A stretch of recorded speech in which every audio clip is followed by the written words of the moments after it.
but he's recently honoured by being by induction into the Centre of Excellence by the National Textile Centre. He's been awarded the Harold Hewitt Smith Gold Medal of the American Society for Mechanical Engineers. His professional regard is reflected in his chairmanship of the Gordon Research Conference on Fibre Science. He's chairman of the Textile Engineering Division of the American Society for Mechanical Engineers. He's also president of the Fibre Society. In 1992, Clemson University named him Distinguished Alumni Professor of Textile Science. For his outstanding contributions, he's achieved international standing in the textile science community, for which he received the honorary doctorate from the Université de Haute-Alsace-Mulhouse, France, in October 2005. Can I introduce you to come up and be our chairman for this morning, please? Yes. Good morning. Thanks very much for the very generous introduction. I see very chipper faces. I think you must have had a wonderful barbecue last night. Otherwise, you wouldn't be here, would you? I would advise all the speakers, to please stay within the time limits. Otherwise, you'll be encroaching on somebody else's time. Okay. And we have a very full program this morning. And without further ado, I would like to start with the first speaker. The first speaker is Mr. Abdul Hannan. He's from Dhaka University of Engineering and Technology. He got his BS from Dhaka University, Bangladesh, and then his MS work was at the University of Borås in Sweden. He also received a research scholarship from EMPA, the Swiss Federal Research Institute. He is involved in a number of projects, and his research interests include smart textiles, enzyme-based wet processes in textile, effect of gamma irradiation in textile, eco-friendly, cost-effective, and energy-saving research works in the textile sector, natural dyeing, formaldehyde, free finishes in textiles, plasma technology in textiles. Please welcome Mr. Abdul Hannan, who's going to talk about the topic of his talk this morning is the synergistic effect of acidic catalysts for the cross-linking of formaldehyde-free durable flame retardant on cotton cellulose. A mouthful. Please welcome Mr. Thank you very much. Good morning. What a nice presentation environment. And actually, I'm very much pleased to be here with a great number of scholars at a glamorous presentation conference. So welcome to my presentation. Actually, this is one from my country, Bangladesh. This is for my university, Dubai. This is for EMPA, where this work has been done. And this is the Great Textile Institute. So, my title of the research is Synergistic Effect of Acidic Catalysts for the cross-linking of formaldehyde-free durable flame retardant on cotton cellulose. Actually, firstly, I will try to tell you a little bit about the formaldehyde-free durable film retardant and then the effect of synergistic effect. Okay. It didn't work? Yes. This is fine. Sorry? Okay. Just to make it easy to make an approach, there is a burning and retardant scenario of cotton cellulose. How does it burn and how could we make some retardancy programs? And then our target should be set up. What is our target, what we want to do, and then some experimentals, and then some interpretation, that is what is the findings. Okay. So this is linkage with cellulose, the possible linkage. And now we can see a little bit how could we get the DOPAC guy. Actually it was previously DOPO, the reference Doring et al. 2007. The scientists developed with triethyl format this way. With a catalytic amount of HCl at 50 degrees C for 3 hours. So yield was 68%. So it works very good. At EMPA, we synthesize this compound according to this publication, and it works better. We get a good deal, good yield percentage. For the part of materials and methods, sample simply penetrated in 5% flame retardant compound. It was the solvent was sometimes ethanol, sometimes ethanol plus water. But earlier we used DMSO, dimethyl sulfoxide. Because of its toxicity, we avoid it, and we saw that ethanol plus water, it works. So it's enough for us. So the acidic catalyst, sodium dihydrogen phosphate, ammonium dihydrogen phosphate, and phosphoric acid, sometimes individual, sometimes combined. With the combination is this ratio and this ratio. So and then we made simply drying, curing. But in case of DOPAC, as it is solid, curing doesn't matter, 155 to 10 minutes or whatever. But in case of DPAC, it has a headache. So what we did, closed chamber curing, we had to arrange. This is a very typical program or typical program for us. So and then after curing, we did some neutralization with sodium bicarbonate, sulfate extraction, washing, drying, laundering. You see, there was 3 types of washing: hair neutralization, and mainly sulfate extraction and laundering. This is sulfate extraction machine, and laundering to meet up the normal standard like ISO 105C06, 3 hours washing, with 10 nylon balls and 6 degrees C, and sulfate ethanol for 3 hours. So the washing was exclusive and extensive. Why? We need to check it out. Is the flame retardant compound costly to the cotton is totally durable or not? For that reason, we made exclusive washing programs. So if after these washing programs we see some good results, it is inspiring, definitely. So experimental, we did some LOI test, TGA test, PCFC test, and phosphorus content. What is the expectation? LOI should higher value, should have TGA, low temperature dehydration, as we remember previously, low temperature, so it will generate char formation. And higher weight retention, the weight of the char. The more weight, the more char. More char, more film retardant. And here all the temperatures should be lower. Lower temperature of peak heat release rate, lower peak heat release rate, lower total heat of combustion, and higher char residue.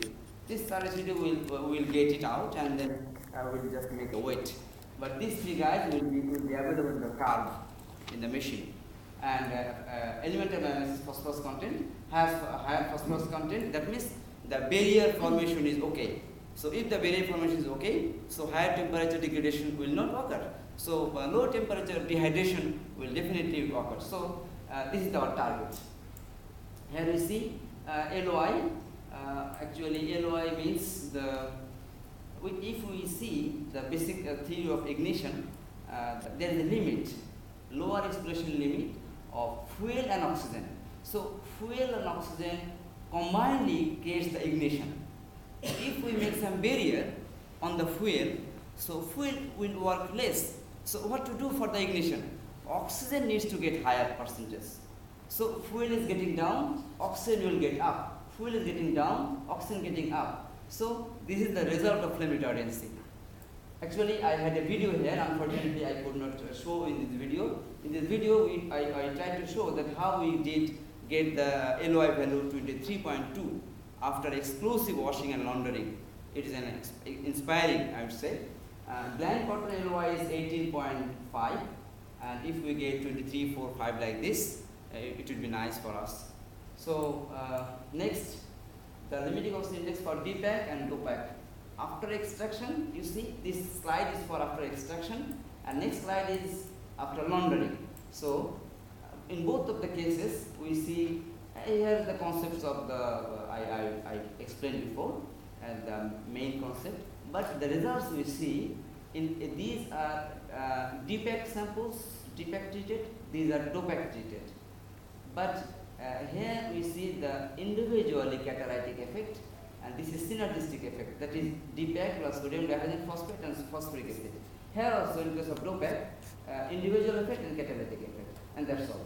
In case of DOPAC, in case of after laundering, we get also alike results: individual effect and combined effect. Individual effect, combined effect. That's the thing. And next, pyrolysis combustion flow calorimetry. Actually, it is an artificial chamber for pyrolysis and combustion.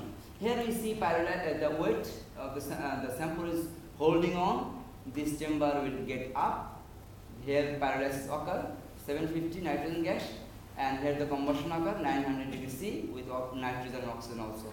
So here we see the concept, the pyrolysis, and if it gets higher temperature, heat will feed back, again chain reaction. This is the concept. Now get the results. Temperature of peak heat release rate, the same like before. I'm sorry for this guy, actually it should be like up to here.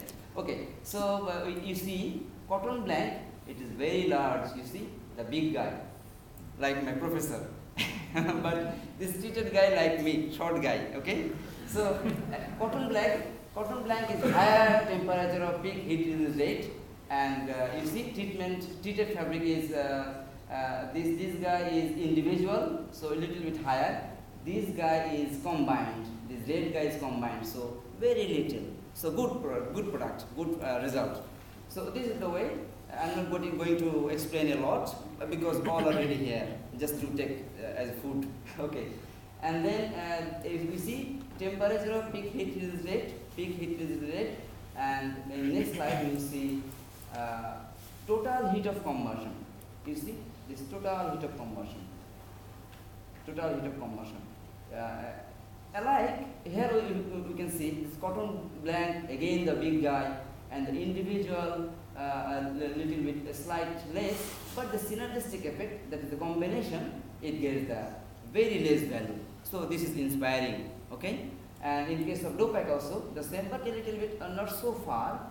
You see, it is not mandatory that always the synergistic effect is very good results, but in most of the cases we see the combination effect is very nice.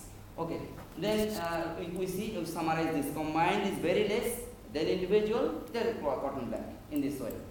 Now, jar residue, after getting back from the PCFC machine, we evacuate the jar, and then we see the individual effect. This is cotton, very less, individual effect, and these two is synergistic effect. These are individual effect, synergistic effect. You see, this synergistic effect is little bit far, but not so far, and here also a little bit close. So this is not mandatory that okay, always the synergistic effect should be very nice, but it works in most of the cases. So here we see again the concept, low temperature, high temperature. Okay, TGA, you see the high temperature pathway, low temperature pathway. TT suppose face lower temperature and enough charge, and here blank cotton face higher temperature and glucose is formed. How could we prove it? Here, okay, so you see the in case of wet retention for the deep pack treated samples and low pack treated samples, here dehydration and char formation at lower temperature. You see dehydration and char formation at lower temperature, that is near about 200. But in case of levoglucosan at higher temperature, in case of blank cotton, this is blank cotton, okay? This red mark is blank cotton. So blank cotton, high temperature degradation, and the treated samples, lower temperature degradation. So one thing is proved. Another way is blank cotton, less wet retention, and treated sample, higher retention. All the results are alike like this, okay? So phosphorus content, as we expected, had the phosphorus content, had the results. So we see the full conversion, that is, if maximum phosphorus is pasted up on the fabric, that is a full barrier, it would be nice, and it should be 2.62%. Out of 2.62%, we get 1.110. So definitely it is a nice percentage. And in case of after laundering, we get 0.8%. So 2.6 and here is 8. What we can say, like 1/3 phosphorus is already existing there. So it's very good result. And then how could we make conclusions? The expected results resemble with each other regarding flame retardants. As we explained before, the results are working like that. Acetyl linkage can be formed, okay. Exclusive washing was done, durability concern, so it works. In most of the cases, the synergistic effect shows better results. Actually, there is a thing And now, what can we further? We use only cotton cellulose. So there are many types of cellulose, regenerated and some synthetic type. We can use those. More suitable is the catalysts like zinc oxide, and another catalyst you have PPSA. We can use. Search for further organophosphorus compound. And in case of Dopac, especially because it is solid, so we can modify more higher temperature and more duration.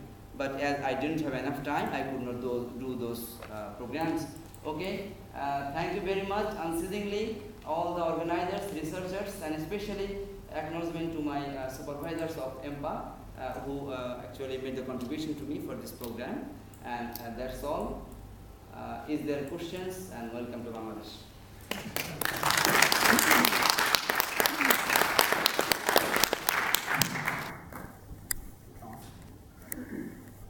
Thank you, Mr. Hannan. I think we have a few minutes for questions and answers.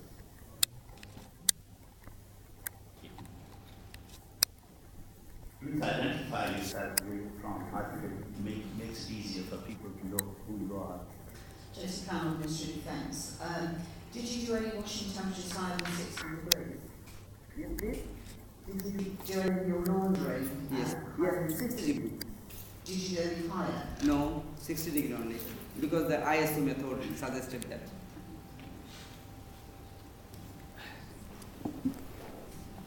My name is Dr. Rajendra from University of Bolton.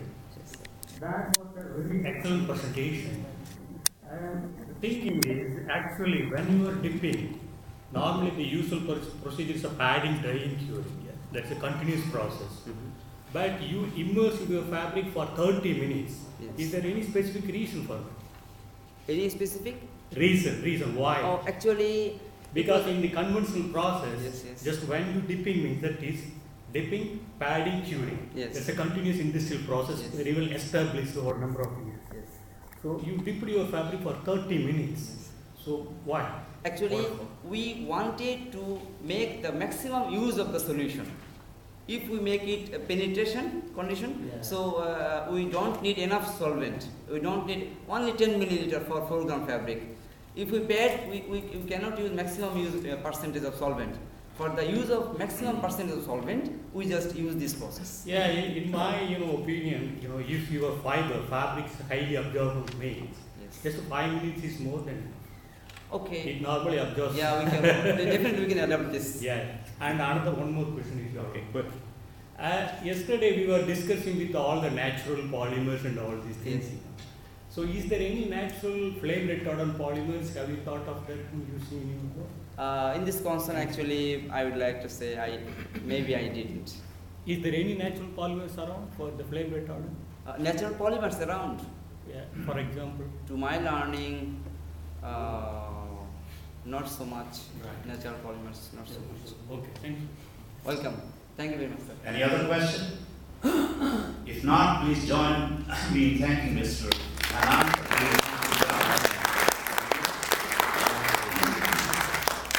We move on to the next paper this morning. Put this down. And that is going to be presented by